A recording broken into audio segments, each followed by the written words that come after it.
날마다 쓰는 나의 신앙일기 TV 데일리 큐티 나무향기입니다. 오늘은 출애굽기 25장 1절에서 9절을 묵상하겠습니다. 여호와께서 모세에게 말씀하여 이르시되 이스라엘 자손에게 명령하여 내게 예물을 가져오라 하고 기쁜 마음으로 내는 자가 내게 바치는 모든 것을 너는 받을지니라.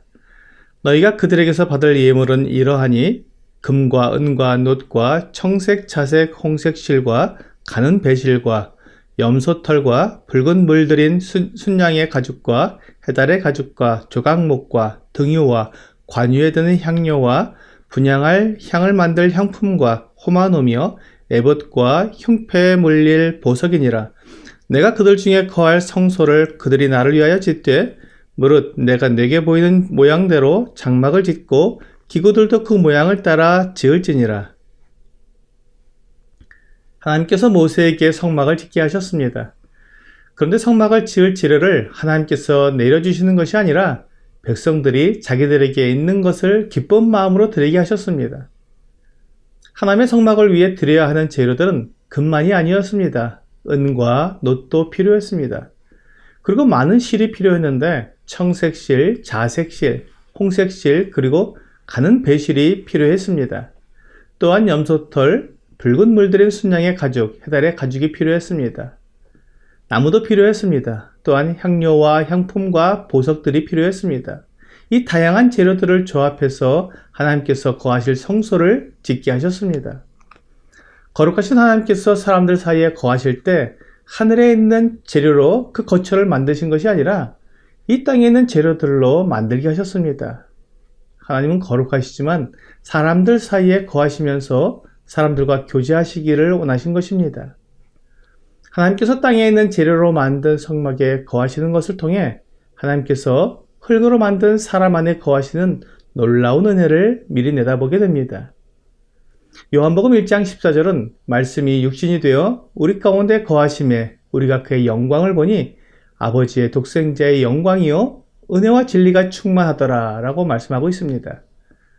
우리 주 예수 그리스도께서 하늘 보좌를 떠나 이 땅에 오셨습니다. 영원하시고 거룩하신 하나님께서 사람의 몸을 입으시고 이 땅에 사람이 되셔서 오신 것입니다. 이것을 말씀이 육신이 되었다는 말로 표현하고 있습니다.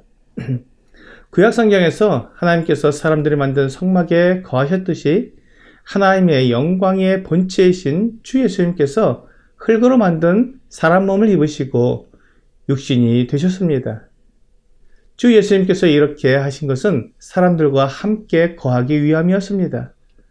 하나님께서 거하시는 성막을 만들기 위해 하나님은 사람과 함께 일하셨습니다.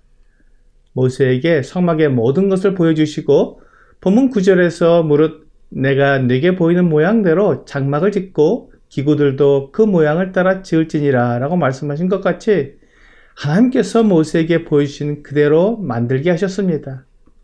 하나님께서 이스라엘 백성들에게 그들이 가지고 있는 재료를 들여서 성막을 만들게 하셨지만 그 모양은 하나님이 보여주신 대로 만들어야 했습니다.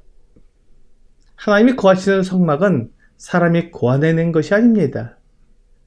하나님이 계획하시고 의미를 두신 대로 모양이 만들어졌기 때문에 하나님이 보여주신 대로 만들어야 했습니다.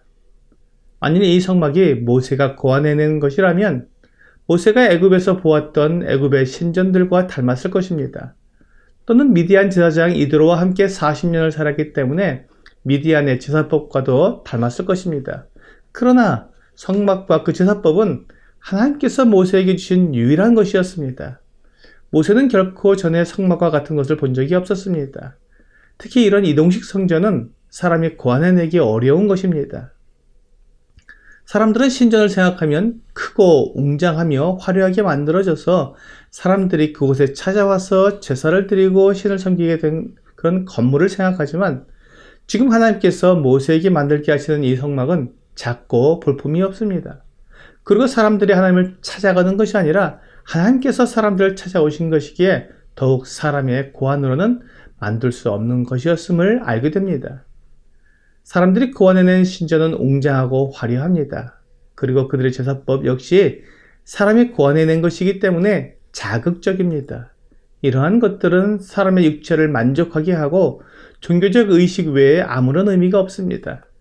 그렇기 때문에 사람들이 만든 신전에서는 탐욕과 술수가 이어지며 그런 것에 대해 아무런 죄의식이 없습니다. 하지만 성막은 거룩한 곳이며 제사법 역시 거룩하고 정결하며 하나님께서 계획하신 모든 의미가 들어있기에 그 어떤 차이가 있습니다.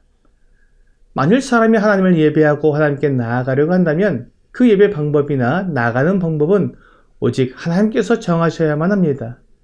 사람이 임의로 정한다면 그것은 온전한 예배나 제사가 되지 못합니다. 그래서 시편 119편 105절은 주의 말씀은 내 발의 등이요 내 길의 빛이니이다 라고 말씀하고 있습니다. 내가 가야 할 방향과 길을 하나님의 말씀이 비춰주신다는 말씀입니다. 그러므로 우리가 어둠 가운데 헤매지 않고 빛 가운데서 안전하고 확실하게 나아갈 수 있게 됩니다. 우리의 길을 안내하고 밝혀주는 것은 사람의 지혜나 지식이 아니라 하나님의 말씀입니다. 하나님의 말씀은 진리이므로 거짓된 것이나 악한 것이 없이 오직 참되고 바른 것으로 인도해 주십니다. 요한복음 14장 6절은 예수께서 이르시되 내가 곧 길이요 진리요 생명이니 나로 말미암지 않고는 하나님 아버지께로는 올 자가 없느니라 라고 말씀하고 있습니다. 우리는 하나님께 나아갈 길을 알지 못합니다. 그렇기 때문에 우리는 주 예수님을 통해 하나님께 나아가야 합니다. 주 예수님은 우리의 길이 되십니다. 내가 무엇을 해야 영생을 얻을 수 있는지 알지 못하지만 주 예수님은 요한복음 3장 16절에서 하나님이 세상을 이처럼 사랑하사 독생자를 주셨으니 이는 그를 믿는 자마다 멸망하지 않고 영생을 얻게 하려 하심이라 라고 분명히 말씀해 주셨습니다.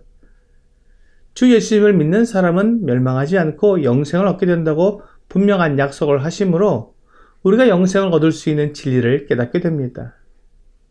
사람들이 진리를 깨닫기 원하는 것은 그것에서 생명을 얻기 때문입니다.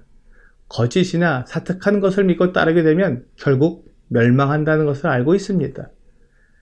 그러므로 진리를 따라야 하는데 무엇이 진리인지 알지 못하기 때문에 고통스러워하지만 우리 주 예수 그리스도께서 진리이심을 믿는 사람은 평안하고 즐거워합니다. 오늘의 적용 질문을 보겠습니다.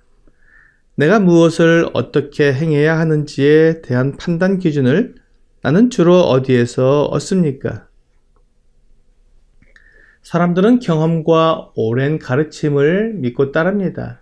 또한 많은 사람들이 가는 길, 선택하는 것을 올바른 것이라고 생각하고 그것을 따릅니다. 하지만 그 모든 것은 진리가 아니기에 우리를 속일 수 있습니다.